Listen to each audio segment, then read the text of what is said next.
Hi friends, நான் உங்கள் anime ஃப்ரீக்கு வந்துட்டேன். நாம இப்போ அட்வென்ச்சர்ஸ் சோலோ லெவலிங் எபிசோட் 61 பார்க்கலாம். இதுக்கு முன்னாடி உள்ள எபிசோடெல்லாம் நீங்கள் பார்க்கலன்னா மறக்காம போய் பார்த்துட்டு வந்துருங்க. டிஸ்கிரிப்ஷனில் லிங்க் கொடுத்துருக்கேன். சரி வாங்க நம்ம இந்த எபிசோடுக்குள்ள போகலாம். அதுக்கு முன்னாடி போன எபிசோடு கடைசியில் நம்ம ஹீரோ அந்த லூசிஃபரோட பையன் லூசிஸை கடத்தி வச்சுட்டு ஒழுங்கா பூமிக்கு வந்து என் கூட சண்டை போட லூசிஃபரை மிரட்டியிருப்பான். அப்புறமா டீமன் கல்ட்டை சேர்ந்தவங்களை பார்க்க போய் அவங்கக்கிட்ட நம்ம ஹீரோ அந்த டீமன் கெஸ்ட்டில் கொடுத்து அவங்களுக்கு பவர் கொடுத்துருப்பான். அதோட போன எபிசோட் முடிஞ்சிருக்கும். வாங்க நம்ம இந்த எபிசோடில் என்ன நடக்குதுன்னு பார்க்கலாம். இந்த எபிசோடு ஸ்டார்டிங்கில் ஓடுங்க ஓடுங்க அப்படின்னு சொல்லிட்டு பயங்கரமான ஒரு சத்தம் கேட்கும். அந்த லூசிஃபர் தான் அவனோட பர்பிள் மேஜிக் பவர் யூஸ் பண்ணி அங்கே நம்ம ஹீரோ அந்த டீமன் கட்டை சேர்ந்தவங்களுக்கு எல்லாத்துக்குமே சாத்தான் பவர் கொடுத்து அவங்க எல்லாத்தையுமே டீமனாக மாற்றிருப்பான். பார்த்தீங்களா, அவங்க எல்லாருமே டீமனாக மாறினவங்க ஸ்ட்ரைட்டாக அந்த லூசிஃபர் கூட சண்டை போட வந்திருப்பானுங்க. லூசிஃபர் அவங்க எல்லாருமே பர்பிள் மேஜிக்கை வச்சு அட்டாக் பண்ணி எல்லாருமே சாகடிச்சிடான். மிச்சம் இருக்கிற அந்த டீமன் கட்டை சேர்ந்தவங்க கிட்ட நம்ம ஹீரோ டீமன் பவர் கொடுத்துருப்பாங்களே, அவங்களாம் டீமன் மாதிரி ஒரு மாதிரி ஸ்ட்ரைட்டாக இங்கே வந்து லூசிஃபர் அட்டாக் பண்ண பறந்து வந்துட்டு இருப்பாங்க. அப்படி பறந்து வந்துட்டு இருக்கவங்கள அந்த லூசிஃபர் பர்பிள் மேஜிக் அட்டாக்கை யூஸ் பண்ணி அவங்களோட ரெக்கை, கை, கால், தலை எல்லாத்தையுமே துண்டு துண்டு ஆகிற மாதிரி அவனோட பவர் யூஸ் பண்ணி எல்லாத்தையுமே சதைச்சு எல்லாருமே கொன்னுருவான். அப்படி அவங்க எல்லாத்தையுமே கொன்னதுக்கப்புறம் அவங்கெல்லாம் செத்து கிடத்துட்டு இருப்பாங்க. அதை பார்த்து லூசிஃபரு எனக்கு ஒன்றுமே புரியல, அந்த சாத்தான் என் கூட சேர்ந்து சண்டை போடணும், அவன் என் கூட சேர்ந்து சண்டை போடுறதை விட்டுட்டு எனக்கு எதிராக சண்டை போடுறான். பத்தாதிக்கு டீமன் கல்ட்டுன்னு ஒன்று உருவாக்கி அவங்களுக்கு டீமன் பவர் கொடுத்து எனக்கு எதிராக சண்டை போட வைக்கிறான். இது ஏன் நடக்குது, எதனால் நடக்குதுன்னு இப்போதைக்கு என்னால் யோசிக்கிறதுக்கு அந்தளவுக்கு நேரம் இல்லை, நான் சீக்கிரமாக செயல்பட்டாகணும் அப்படின்னு யோசிச்சுட்டு இருக்கும்போது அந்த லூசிஃபருக்கு பின்னாடி 2 டீமன் வந்து, லார்ட் லூசிஃபர் நீங்கள் சண்டை போட்டுகிட்டே இருக்கீங்க, கொஞ்சம் ரெஸ்ட் எடுக்கலாம்ல, டயர்டாக இருக்கும்ல அப்படின்னு சொன்னேன். அதை கேட்டு லூசிஃபர், நான் என்ன பிக்னிக்காக வந்திருக்கேன் டயர்டாக இருக்குது ரெஸ்ட் எடுக்கிறதுக்கு? இல்லை, இப்போ என்னால் ரெஸ்ட் எடுக்கவே முடியாது.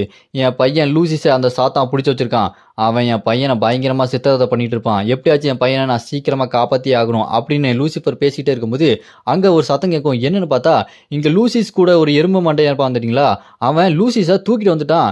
லூசிஸை தூக்கிட்டு வந்து, லார்ட் லூசிஃபர் நான் உங்கள் பையனை தூக்கிட்டு வந்துட்டேன் அப்படி சொல்லும்போது லூசிஃபர் அப்படி ஓடி வந்து, லூசிஸ் உனக்கு உன்னாலேயே நீ சேஃபாக தானே இருக்கிற அப்படி சொல்லிட்டு ஓடி வருவான். அப்படி ஓடி வரும்போது லூசிஸ் மயக்கத்தில் இருப்பானா. அப்போ அந்த எறும்பு மண்டையன் அந்த சாத்தான் இவனை ரொம்ப டார்ச்சர் பண்ணிட்டான், அதனால தான் இப்போ கொஞ்சம் மயக்கத்தில் இருக்கான். நான் சாத்தான் பின்னாடியே ஃபாலோ பண்ணிட்டு போனேன். லூசிஸை ஒரு குகைக்குள்ளே வச்சுட்டு அவனுக்கு வெளியே போனானுங்க. வெளியே போன உடனே நான் அவனுக்கு தெரியாமல் உள்ளே போய் லூசிஸை டக்குன்னு தூக்கிட்டு வந்துட்டேன் அப்படி சொல்லும்போது, அப்படி இங்கே நம்ம லூசிஃபர் அவனோட பையனை தூக்கி வச்சுட்டு இருப்பானா. அப்போ லைட்டாக அந்த லூசிஸ் கண்ணை முடிச்சுட்டு அப்பா அப்படி சொல்லுனேன். அதை கேட்டு லூசிஃபர், லூசிஸ் உனக்கு ஒன்றும் இல்லையே, நீ நல்லா தானே இருக்கிற, ஏன்டா முட்டா போய் அவங்ககிட்ட போய் மாட்டினேன் அப்படி சொல்லும்போது, அப்பா என்னை மன்னிச்சிருங்கப்பா, அந்த சாத்தான் இந்த அளவுக்கு பவர்ஃபுல்லாக இருப்பான்னு தெரியாது அப்படின்னு சொல்லிகிட்டே இருக்கும்போது அந்த லூசிஸோட கையில் ஒரு மேஜிக்கல் நைஃப் மாதிரி வந்துட்டு இருக்கும். அந்த கத்தி வந்துக்கிட்டு இருக்கும்போதே அப்போ அந்த லூசிஃபரு, டேய் அந்த சாத்தான் எங்கே இருக்காண்டா, நீ இங்கே வந்துட்ட, அவனை தேடி இங்கே வந்துட மாட்டானா அப்படி கேட்டுகிட்டே இருக்கும்போது பட்டார்னா அந்த லூசிஃபரோட பையன் லூசிஸு கத்தி எடுத்து குத்திடுவான். யாரை, அவனோட அப்பாவையே நெஞ்சிலே குத்திடுவான். அதை பார்த்து மற்ற 2 டீமன் சாக்காய் என்ன நடக்குது இங்கே அப்படி சொல்லி வாயை போலன்னு பார்த்துட்டு இருப்பானுங்க. அப்படியே அவங்க அப்பாவே நெஞ்சில் கத்தியை வச்சு குத்திட்டு, அப்பா நான் உங்களை தோக்கடிச்சிட்டேன் பார்த்தீங்களா அப்படி சொல்லிட்டு சிரிச்சிட்டு இருப்பானா. அதை பார்த்து அந்த எறும்பு மாட்டையன், லூசிஸ் நீங்கள் என்ன பண்ணுறீங்க, ஒழுங்கா இங்கே வாங்க அப்படி சொல்லிட்டு லூசிஸ் அப்படி தூக்கிட்டு இங்கே வந்துடுவான். அப்போ அந்த லூசிஸ் சொல்லுவான் பாருங்க, லிலித் நான் உனக்காக இது பண்ணிட்டேன், நான் செஞ்சுட்டேன், ஹா ஹா ஹா ஹா அப்படி சிரிச்சிட்டு இருப்பான். அப்புறம் தான் தெரியுது இங்கே லூசிஸு அந்த லில்லித்தோட கண்ட்ரோலில் இருக்கான். அந்த ஆக்டோபஸ் மண்டை கண்ட்ரோல் இருந்தனால தான் அவங்க அப்பாவே நெஞ்சில் குத்திட்டான். அப்படி குத்திட்டு அவன் வழியில் துடிச்சிட்டு இருக்கும்போது இங்கே என்ன நடக்குது அப்படி சொல்லி லூசிஃபர் பார்த்துட்டு இருப்பான். அப்போ அந்த லூசிஃபருக்கு முன்னாடி ஒரு டைமென்ஷனல் கிராக் மாதிரி நடந்துட்டு இருக்கும். என்னன்னு பார்த்தா போர்ட்டல் ஒன்று ஓப்பன் ஆகும். அதுலேருந்து வரது வேற யாரும் இல்லைங்க, நம்ம ஹீரோ தான்.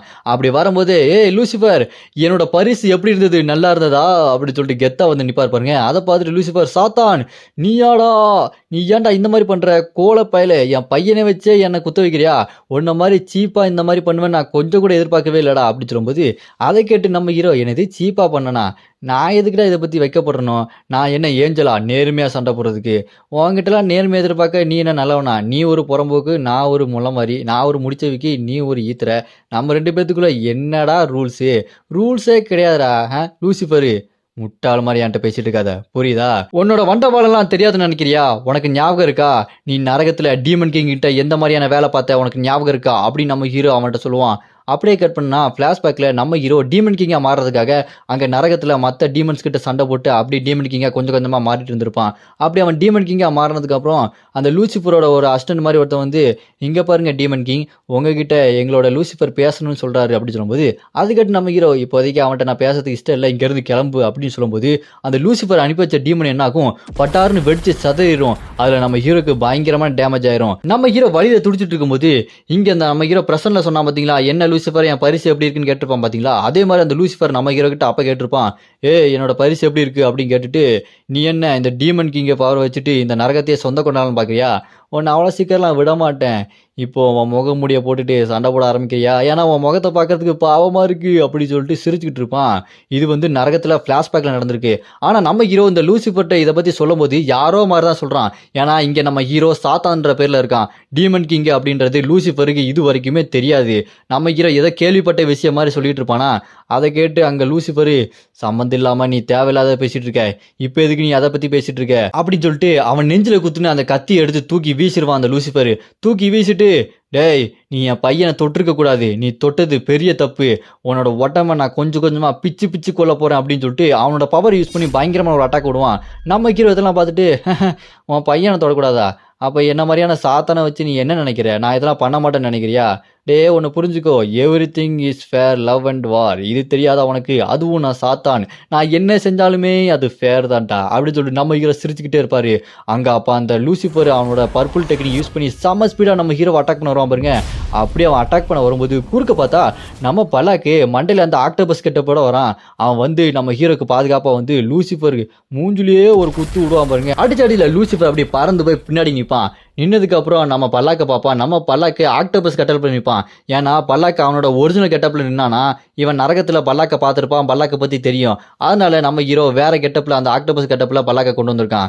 அப்ப நம்ம பல்லாக்குக்கு நம்ம ஹீரோ புதுசா ஒரு பேர் கொடுத்துருக்கான். நம்ம ஹீரோ எப்படி சாத்தான்ற பேர் வச்சிருக்கானோ அதே மாதிரி பல்லாக்குக்கு இப்ப என்ன பேர் கொடுத்துருக்கானா, நான் தான் சாத்தானோட அடிமை, என்னோட பேரு யாக் ஜரன் அப்படின்னு சொல்லிட்டு சும்மா கெத்தா நின்றுட்டு இருப்பான். அதை பார்த்துட்டு அந்த லூசிஃபரு, என்னது யாக் ஜரனா, இந்த மாதிரி ஒரு டீமனை நான் கேள்விப்பட்டதே இல்லையே, இவன் எதுக்கு எனக்குள்ள வந்து குறுக்க வந்து தொந்தரவு பண்ணிட்டு இருக்கான், இல்ல இதுக்கப்புறம் நான் தனியா சண்டை போட்டா ஒன்றும் வேலைக்காகாது அப்படின்னு சொல்லிட்டு அந்த லூசிஃபர் ஃபோர்ஸஸ் எல்லாம் வாங்க அப்படின்னு சொன்னோன்னே அவனோட அந்த டீமன் ஃபோர்ஸஸ் எல்லாம் வெளியே வருவானுங்க. அவனுங்க லூசிஃபரோட ஆர்டர் கேட்டு நம்ம ஹீரோவை சுத்து போட்டு அட்டாக் பண்ண போக பாருங்க. அப்போ நம்ம ஹீரோ டே வல்சராக்கு வெளியே வாடா அப்படின்னு சொன்னோன்னே வல்சராக்கு அப்படியே வெளியே வந்து அவனோட பவர் யூஸ் பண்ணுவான், நெக்ரோமான்சி பவர். அது மூலமா அங்க செத்து போன மற்ற மான்ஸ்டர்லாம் இருக்கு பாத்தீங்களா, அதெல்லாம் உயிரோட வந்து இங்க நம்ம ஹீரோட கண்ட்ரோலுக்கு வந்தோம். அங்க வந்து அந்த உயிரோட அந்த மான்ஸ்டர் எல்லாம் ஸ்ட்ரைட்டா அந்த எலும்பு மண்டையன் இருக்கான் பாத்தீங்களா, எலும்பு மாட்டு மண்டையன், அவன் அந்த லூசிச்சா கையில வச்சு நின்று இருப்பான். அவன் முடிச்சிட்டு இருப்பான், என்ன நடக்குது இங்க, செத்து போனவங்களாம் உயிரோட வந்துட்டு இருக்காங்களா அப்படின்னு சொல்லிட்டு முடிச்சிட்டு இருக்கும்போது அங்க பின்னாடி அங்க செத்து போய் உயிரோட வந்தாங்க பாத்தீங்களா வல்சராக்கோட அடிமைகள், அது அப்படி ஸ்ட்ரைட்டா வந்து அந்த எறும்பு மாடு பின்னாடி வந்து ஓங்கி ஒரு அடி, அவ்வளவுதான் அதோட கதை முடிஞ்சுது. அவன் வழியில அப்படியான்னு கத்திக்கிட்டு இருக்கும்போது அங்க செத்து போன மத்த மான்ஸ்டர் எல்லாமே உயிரோடு வந்து, அதாவது அந்த டீமன் கிட்ட சேர்ந்த அவங்களும் எல்லாருமே நம்ம ஹீரோவை சமன் பண்ணியிருப்பான். அவங்க எல்லாருமே வந்து அங்க இருக்க டீமன் கூட பயங்கரமா சண்டை போட்டு இருப்பாங்க. அதே பக்கம் இந்த பக்கம் நம்ம பல்லாக்கு அதாவது யாக்ஸரான் அங்க இருக்க மத்த டீமன் தலையை தூக்கி போட்டு வெளுத்து வாங்கிட்டு இருப்பான். நம்ம லிலித் இருக்கா பாருங்க, அவ ஒரு டீமன் மேல உட்காந்துட்டு அவளோட ஆக்டோபஸ் டெண்டகல்ஸை வச்சு அவங்க அப்படியே மயக்கி சண்டை போட்டுட்டு இருப்பா. அப்படியே ஜொல்லு வடிஞ்சிட்டு அப்படியே லிலித்து அழகா இருக்காங்களே அப்படின்னு சொல்லிட்டு ஜொல்லு வடிச்சிட்டு இருக்கும் அந்த டீமனு. இந்த பக்கம் பார்த்தா லூசிஃபர் இதெல்லாம் பார்த்துட்டு, சாத்தான் நீ இதை எல்லாத்தையுமே இப்படிதான் முடிக்கணும்னு நினைக்கிறியா, அப்படின்னா இப்படியே முடிச்சுக்கலாம், இதுதான் நரகத்தோட ஆயுதம் பிரைட் அப்படி சொல்லிட்டு ஒரு பெரிய ஈட்டியை கொண்டு வந்து சண்டைக்கு ரெடி ஆவான். நம்ம ஹீரோ இதெல்லாம் பார்த்துட்டு, நான் இப்படி தான் முடிக்கணும்னு நினைக்கிறனால தான் இதெல்லாம் ஆரம்பிச்சிருக்கேன், இல்லைன்னா நான் இதுக்கு அதெல்லாம் ஆரம்பிக்கிறேன், நான் எப்படி என்ன பண்ணணும்னு நினைக்கிறேனோ அதை அப்படியே பண்ணுவேன் அப்படின்னு நம்ம ஹீரோ பவர் ஆஃப் ஃபயர் அப்படி சொல்லிட்டு அந்த பவரை கொண்டு வந்துட்டு பறந்து வருவான் பாருங்க. அங்கே ஒரு மிகப்பெரிய டீமன் இருக்கும், அதோட தலையிலேயே ஓங்கி ஒரு மிதி, அவ்வளோதான் தலையை ஓட்டையை போட்டு அதை கொன்னுருவான். அங்கே வெடிச்சு சதறிட்டு இருக்கும் அந்த டீமனு. அதை கொண்டுட்டு நம்ம ஹீரோ அந்த ஃபயரை பற்றிக்கிட்டு அப்படி மாசம் நடந்து வருவான் பாருங்க. நான் யாருன்னு நினச்சேன், நான் தான் டெத், நான் தான் பேரழிவு, இல்ல நான் தான்டா ஒட்டுமொத்த ஆக்ரோஷத்தோட உருவம், நான் யாரு நான் தான் சாத்தான் அப்படி நம்ம ஹீரோ பில்டப்பா பேசுவான் பாருங்க. இதோட இந்த எபிசோடு இங்க முடியுது. இதுக்கப்புறம் அவங்க அடுத்த எபிசோட அடுத்த வாரம் ரிலீஸ் பண்ணுவாங்க. அடுத்த வாரம் உங்களுக்காக நான் அதை எடுத்துட்டு வந்துடுவேன். உங்களுக்கு அடுத்த எபிசோடு வேணும்னு நினைச்சீங்கன்னா மறக்காம கமெண்ட்ல ராய்ஸ் அப்படின்னு கமெண்ட் பண்ணி இந்த வீடியோக்கு மறக்காம லைக் பண்ணிருங்க.